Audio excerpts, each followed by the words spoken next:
So I'm taking a walk through the back of the property, and this is what I've got basically all over the place.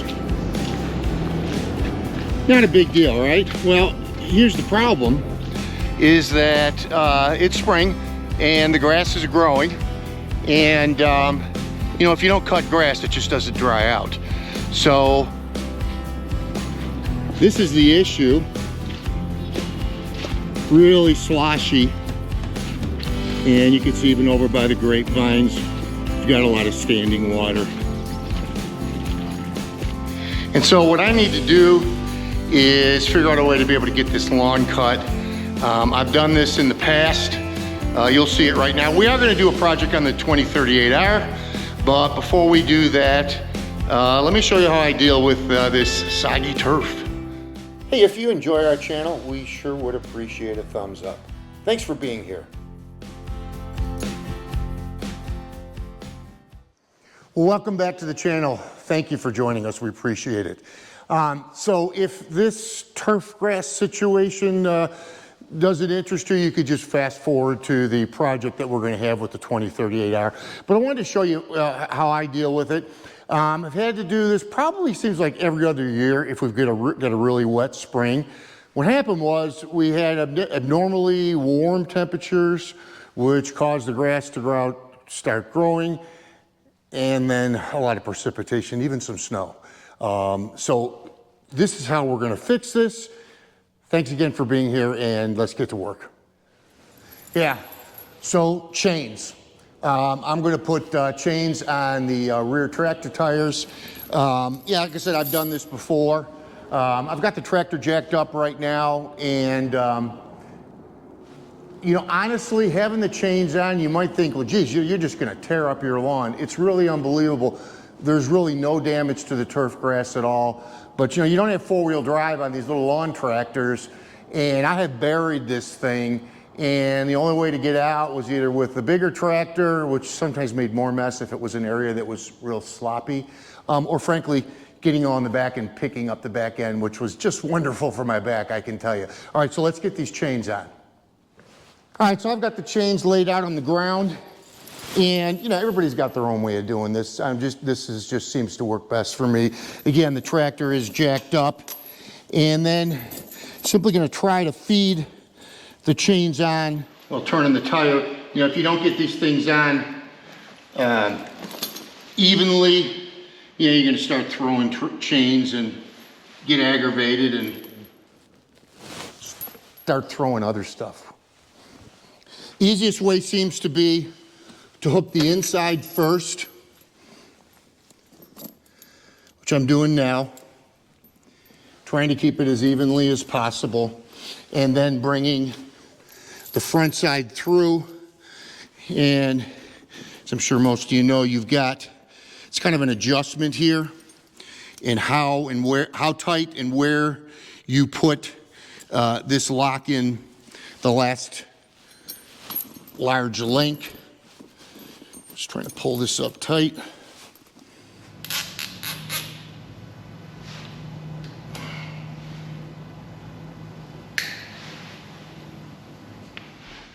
All right, so why are we here? Well, take a look at this. I'm gonna get the best shot that I can for you. Get some light on it. If you notice, right down here are grease deposits, right by the final drive. This is the reason we're doing what we're doing today. Let me explain further. All right, so my tractor has less than 50 hours on it. And those grease deposits that I just showed you, I don't have a leak. That's simply due to compression. And I'm going to demonstrate in a minute how that happens. I've used it mostly for snow plowing this year, a little bit in the dirt last year, not much. It's been easy use on the tractor. It's going to be a lot harder use in the next few weeks. And the reason that this happens is, again, because of compression. And how we're going to solve that today is with this product. It's from Otis Innovations, and it is an axle vent. And I'll explain more in just a minute. Right now what I want to do is I want to clear the way to work on it. I need to get the bucket out of the way. Hey, for those of you that are regular viewers, you've seen these before. If you haven't seen them, stick around. These are really cool. You're gonna like this.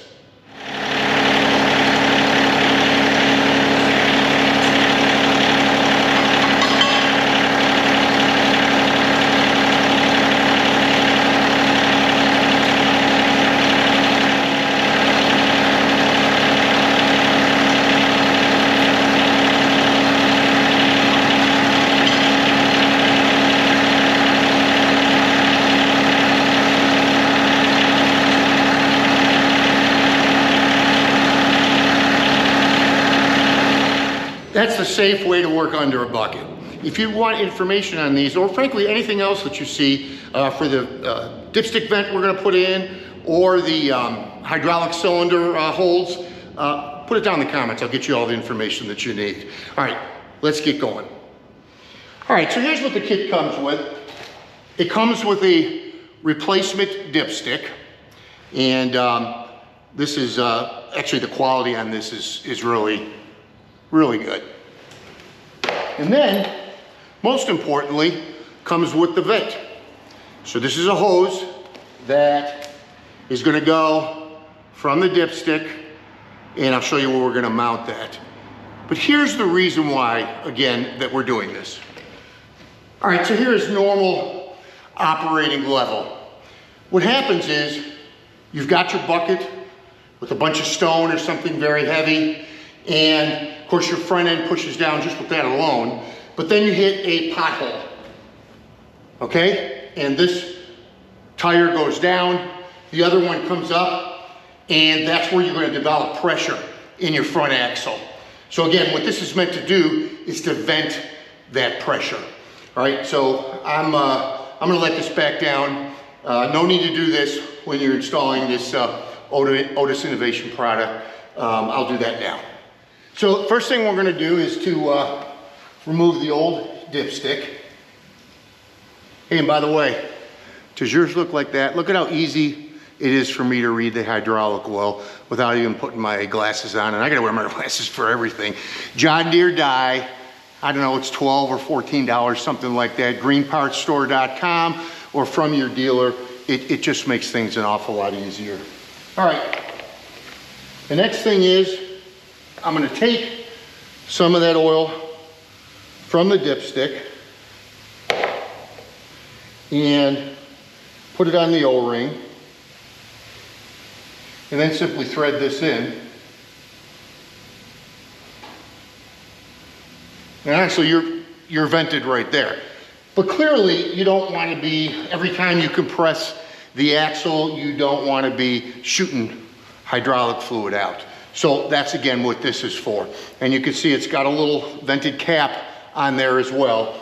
So the only challenge to it, frankly, is when you put this on, and you want to go all the way on, they do give you a clamp for it, like a little hose clamp.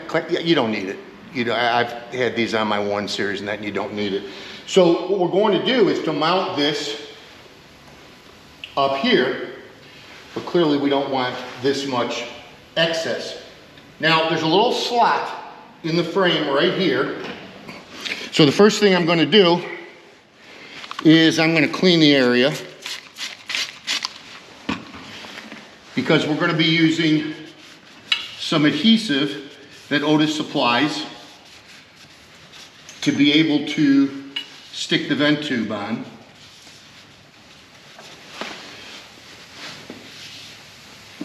Okay, so now I can pull this back off, and let's just assume that we're going to mount this somewhere up here, run it down here, through the frame, and this takes us exactly to the dipstick. But remember, again, you hit a hole with your right front wheel, the axle's gonna go down, so we need some extra slack. And I'm gonna put about another 6 inches or so in there. Okay, so now what I'm gonna do, before we go any further, is Otis gives you some twist ties and these little adhesive pads. And for blind guys like me, you'll need your specs. I found that the easiest thing to do is to feed the zip tie, of course facing the right way so it closes this way, through, then peel the back and stick it on. And I'm going to go right here with it. Get it on there. There we go.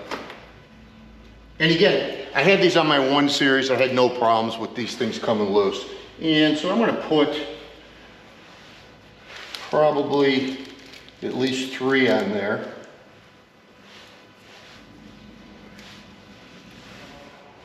And we'll go down here, up just a little bit as we come through the frame. And we'll put 1 right here. And this should do it. Again, these things stick pretty good. Okay, so now we're going to tie it down. And the easiest way to do this is just simply get the Ziploc started and then slip the hose right through. So now we're going to go right through the middle of each zip tie. All right, so you can see I've got it routed right down here. And now I'm just going to cut these zip ties off.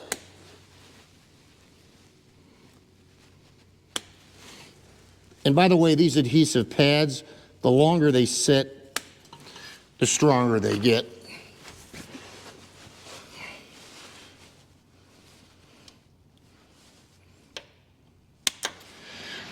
Okay, so now the challenge is coming down to the top of the dipstick is I've got to add,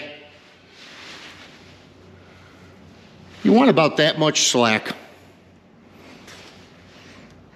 And maybe about that much, so it'll be on this way, and that should be plenty.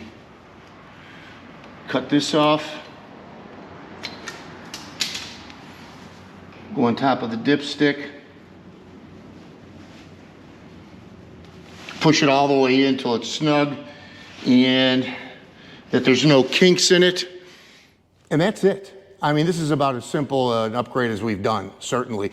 But I believe it to be extremely important, and I think it's just smart. All right, so we've got the side panel back on now. The only thing you've got to watch is where this hose goes. You know, you can use that slot, as we talked about, or just simply put it off to the left of the slot. Of course, that slot is where your side panel locks in. Up to you. Either's going to work.